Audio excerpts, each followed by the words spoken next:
Anies, we've known each other a long time.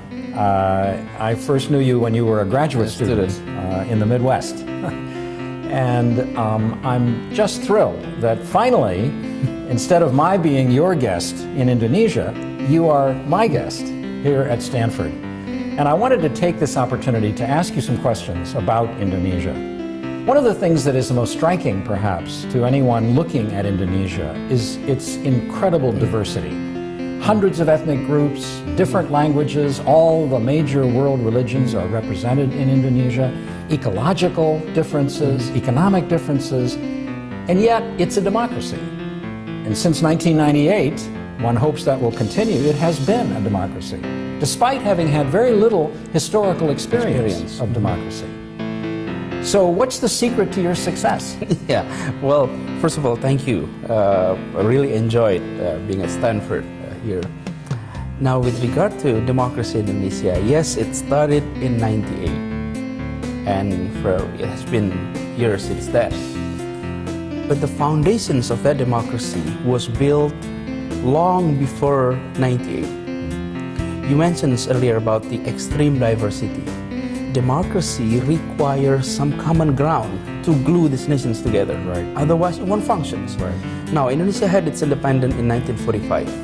However, the spirit of being one nation in this archipelago was agreed upon 17 years before the independence.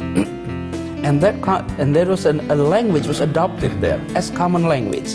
And this is very democratic in a way. Why? Because the language that was chosen as common language was not the language of the majority. It was the lingua franca of the archipelago, adopted as the national language. And I think it helps to create the feeling that this is one nation. And on top of that, right after independence, democracy requires equality. Right after independence, we had more than 120 small kingdoms and sultanates. And Indonesia decided to abolish the aristocracy systems that was there and created a very egalitarian foundations that 5 decades later, when formal democracy was adopted as a system, the foundations is already there. The feeling of unity. Let me interrupt you. Sure. Let me go back to the first point you made. If I understood you correctly, you were suggesting that if a majority language had been made the national language, the minorities who didn't speak it would have revolted and maybe even destroyed Indonesia. Is that the point you're trying to make? That this small group, I guess these were the East Coast Malays, right, that spoke Malay, which became the basis for Indonesian, that they were too small to threaten the state? That's one, but also the fact that the majority understood that the language, that's the language of the minority, has become the lingua franca. Yeah. And willingness to adopt that is, I think, create the sort of legacy that we can agree upon something that may not be the interest of the large portion of the society.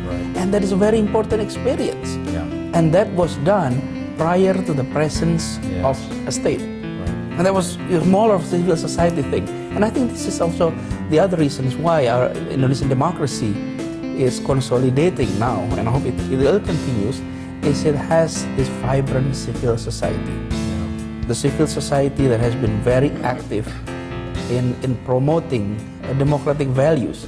So democracy is not only procedural democracy, an electoral process that is there, but also a very living spirit of democracy that is being practiced. And I think it requires that civil society to be there. That's where I am now managing a university. And higher education in Indonesia is extremely crucial in supplying sufficient resources, producing the middle class, modern, highly educated, not only for the leadership level, but also at the masses level. And that, I think, one of the very reasons why our democracy is so far so good, and hope it continue. Audio Jungle.